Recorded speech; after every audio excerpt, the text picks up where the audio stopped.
What is up, guys? This is PVM Vertigo, and welcome to another episode of Kerbal Space Program. Today, you join me on quite the large launch pad now that's fully upgraded.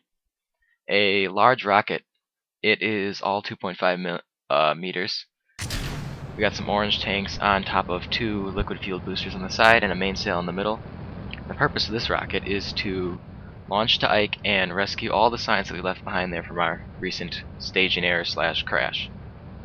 So it's pretty much the cleanup crew for Jebediah's mistakes that happened at Ike. Yeah, that was not fun. So basically, at Ike, if you didn't watch the last video, we have a crew capsule, stock full of science just sitting there on the surface with no engine attached to it because our decoupler went off, along with the parachute. So, yeah, we can't exactly come home with parachute Delta V. So we have to, of course, have to send a large rocket over there to rescue them, and it has to be big enough to come home. So we went a little bit over our means here. We probably could have done a 1.25 meter rocket, but this seemed a lot of a better option because we're also carrying some other crew there. We got two-person lander can and Jebediah's own capsule because we don't want to strand another Kerbal there just because Jebediah made a mistake. That wouldn't make any sense, would it? So as you can see, we're doing a circularization burn, and now we are skipping over to the transfer burn, because you've seen this a lot of times. Interplanetary travel is nothing new for Kerbals anymore. In this science career, they've gone to Duna, and they're pretty good at going to Duna now. So, yeah, standard course, we do an intercept like that, we get a perfect one. At least it says it's perfect, but we still need to do a little bit of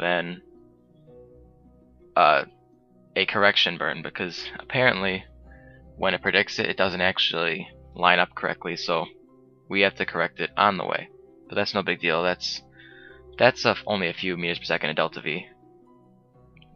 And we pretty much have all the Delta V in the world for this spacecraft, because this has a ton of it packed in there. I'm hoping that I can use this craft again for like reconnaissance and stuff, or interplanetary things. Maybe send it to Drace because it's a big old lander. Possibly send the lander part to Moho, but I'm not sure yet. I don't know. I just kind of whipped this thing up, but I may reuse it again. But anyway, we're focusing in on Duna because we need to bring the periapsis as close as possible. And we're just trying to mess around with it. We got the inclination set.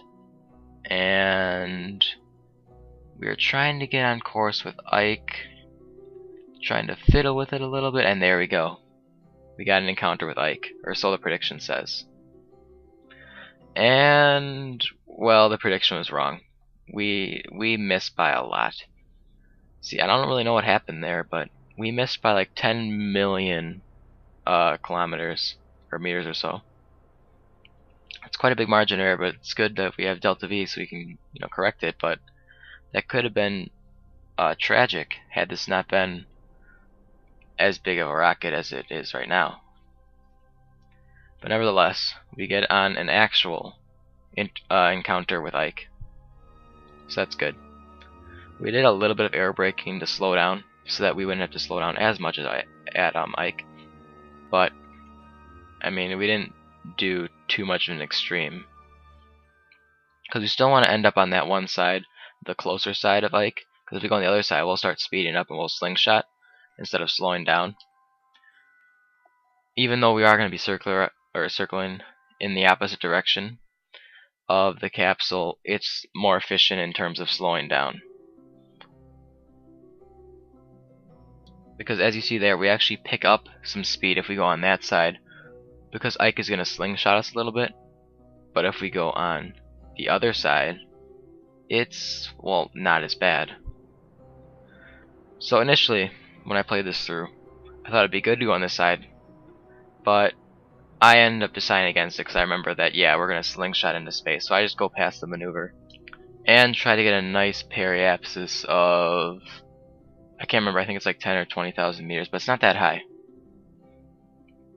So, it's just an average encounter with Ike. So yeah, long story short, we get our trajectory aiming roughly at where we're supposed to be landing. And it is Ike, it's not that big of a body, so it's a fairly easy task. We just aim our orbit right at it, and we end up getting pretty close to it. And we don't have to land on top of it. We can land within a kilometer, and Jebediah can just fly out. That's the plan. You see, this thing, it's running like half a tank, but the thing is that you have to remember that when there's less fuel, the thrust-weight ratio is higher, and therefore more delta V comes out of it because you speed up faster when there's less fuel in your tank. So we still have a lot of delta V left. That's basically what I'm saying. So anyway, we decide to touch down around a kilometer away within the safe zone that we're not going to have to, you know, risk Jebediah losing EVA fuel and whatnot. So it's close enough. And we do a nice little burn there, no hops this time. We're going to be a professional space program. No more hops. We now have soft touchdowns. We are trying to find Jebediah, or his capsule. There's the wreckage. Oh, that was a bad time. See, all he's going to do is just speedily and efficiently take the data and then head on over there. So he flies on over. It takes him a little bit, but he ends up finding his capsule where he's going to stay. So, yeah, this little spot on top of the lander is where he's going to stay for, well, the next, like, 2 or 3 years. So this will be an interesting time for Jebediah. So up next in our Kerbal Space Program Episode 11, we have, well, what you would see as a large stack of solid rocket boosters. And if you said that, you are correct, because there are a lot of solid rocket boosters, and what it's doing is it's pushing a Minmus base all the way to Minmus. And we're going to get something like 500 science or so for doing it. 500 or 750. One of the two. It might actually be something less, but I can't remember.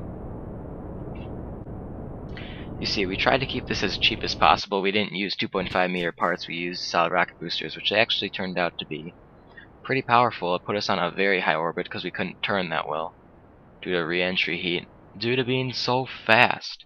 So we got dang fast. So our second stage is pretty powerful. It's going to take us most of the way to Minmus. Most of the way on into orbit. I mean, the actual lander stage is going to take us to Minmus and land there. Now, keep in mind, we do not have to come back due to the fact that it is a base and it stays there for a very long time, if not forever.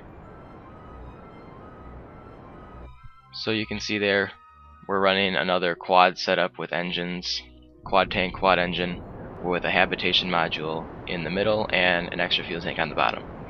I like using this setup for my landers because it's most stable that I think of. And because I like using the smaller engine on the side, because I don't know, I don't like using the Rockomax one because the landing legs barely stick out the side. And I like the wideness of it. So as you can see, we are slowly making our way there. We are doing our burn. The 4 thrusters are, well, you would think that they're out of fuel. But as I said before, the most delta V comes when you are low on your fuel tank.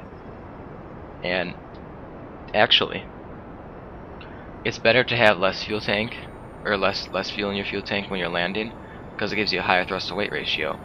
So it makes it easier on landing. It can actually save you fuel by having less fuel. It's kind of ironic, but that's what actually happens. I know my first moon landing, I put so much fuel in the thing because I thought I'd need to get that much to come back. I ended up crashing into it because I only had 1 engine. Yeah, I was pretty noobish at KSP at the time.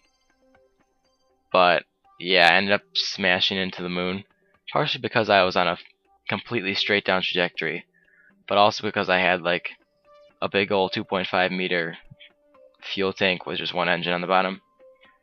And yeah, I couldn't slow down fast enough, and it was not a good time. So always remember to have a good thrust to weight ratio for landing. Anyway, our periapsis is pretty good. If you're asking why I'm raising it, I'm not. That's a byproduct of what happens when you change your inclination. Because I want to land on the sunny side. Instead of having to circle around, I'm just going to do like suicide trajectory right smack dab on the sunny side, or that's what I'm hoping to do. So I'm doing the burn, and instead of burning anti-normal or normal or whatever, I'm burning retrograde, because I'm just gonna try to cancel out as much velocity as I can from way up here, and try to get on a good trajectory onto Minmus. As you can see, I'm gonna land on, not on the pole, but pretty far north. And so long story short, we get there, and it's pretty flat. Like, I cannot distinguish different parts of Minmus until I get up close in the terrain renders. This is a good place to land because it's obviously the easiest place to land. And for when you're a base, it doesn't really matter that much, but it's always nice to have a nice view of the rolling hills. Look, it looks like that one Windows XP wallpaper right here. Kerbal Space Programified. Anyways, enough with windows and wallpapers. We do the softest landing we've done so far. And we didn't even retract our solar panels for this landing. And after waiting the 10 seconds, we get a ton of funds and a ton of science. So of course, you know what you have to do when we have science. You gotta spend it. And what we do is we actually buy the Advanced Metalworks, because we want those new liquid fuel tank thingies, the cones, because we know those look good. But you know what else looks good? This thing. Quite possibly my best space plane yet. My best SSTO, even though it is in plane format. And this, my friends, this space plane is the first space plane to be produced by Project Parrot. It's the Parrot Mark 1, and what its job is, well, we're testing it today. But what I'm trying to do is, the Parrot family is supposed to be an interplanetary spaceplane. So, the goal of this is to pretty much launch, circularize, and be our first craft to go to Eve. Crazy, right? Well, not that much, because spaceplanes, once you get them up there, you need like 1,000 meters per second to get to Eve. And I feel like that's a good margin. I feel like I can design something that can go all the way to Eve, and not necessarily come back, but at least get there. I know some crazy people can come back, but what I'm trying to do is just get a nice plane that I can send to Duna, that I can send to Eve, possibly even Jewel. If I could get to Jewel, the space plane, we'd be set. Even though cargo couldn't be sent there. But for exploration purposes, Project Parrot is what I want. So yeah, we're at the point where we switch over from the jet engines, the high altitude kind, to the rocket engine, because we are running out of intake air. Or so we are soon. And as you can see, before we switch over our engines, I have a little wing barrier on the sides, the wing wall. I don't know, I just add that for looks, but it also helps because most of the weight is in the back of the plane. It's all engine weight, all fuel weight. As you can see, we have a 2.5 meter skipper right in the middle, because that thing is, it's pretty efficient. And basically what the jet engines are trying to do is lift up a second stage of a rocket into the air, and then let the second stage circularize. That's my goal. And I feel like this thing can accomplish it because I've already calculated the delta V. It's enough to get circularized at least. I want it to go to Eve, obviously, but first I want to make sure it can actually get into orbit. And I'm almost sure it can do that. I added RCS to it. But, I mean, we need to test it out first. If you've watched my series before, we need to test the re-entry. Re-entry is the worst part of it. And for the Parrot family, or Parrot Mark 1, it seems to be not really an issue, to be honest. Look at that thing. It just re-enters and it doesn't even do anything. Look at that. It's fine. We are doing a little bit of a turn because we want to land right on the runway. We don't want to land on the second one, we just want to land right at the Kerbal Space Center. And we have our high altitude engines going at a little bit. We're going at full power now, but we just want to get stable. because even though the reentry was fine, our thrust vector and our mass vector are a little bit off, and our lift is still in the same spot, so we might have some difficulties maneuvering it, just a little bit. When I was designing, I did empty all the fuel out just to see what it looked like, but it is a little bit more unstable than I thought it would be. So we'll have to improve on the Parrot in episodes to come. But mark my words, a space plane will go to Eve. No other craft is going to Eve besides a space plane. So count on the fact that, yeah, one of these things is flying through space and landed at Eve. Even if we can't even land on the runway properly right now. So yeah, Parrot family is going to be my flagship line of SSTOs that are exploration modules going to different planets. I might have a family of space planes that launch cargo, but that's primarily what rockets are going to be used for, I think. So anyway, guys, thank you for watching this episode of Kerbal Space Program. I had a lot of fun. I spent like 2.5 days on this episode because I wanted to get all the research for the Parrot done. It didn't turn out that well. I mean, I think it looks pretty sick, to be honest. It can't go to other planets yet, but it will soon. The rockets did good too. We're rescuing the Ike people. But we need to get Jebediah back home, so subscribe if you want to see that video, because that's going to be pretty crazy on how we're going to get Jebediah back home. Because I'm not sure if we have enough Delta V. So anyway, stay tuned for future episodes on Kerbal Space Program, and subscribe if you like TF2, Daisy, all that. You can check out my channel if you want. But anyway, thank you for watching this episode of Kerbal Space Program. We're ending on a wheelie. This is PVM Vertigo. Peace out.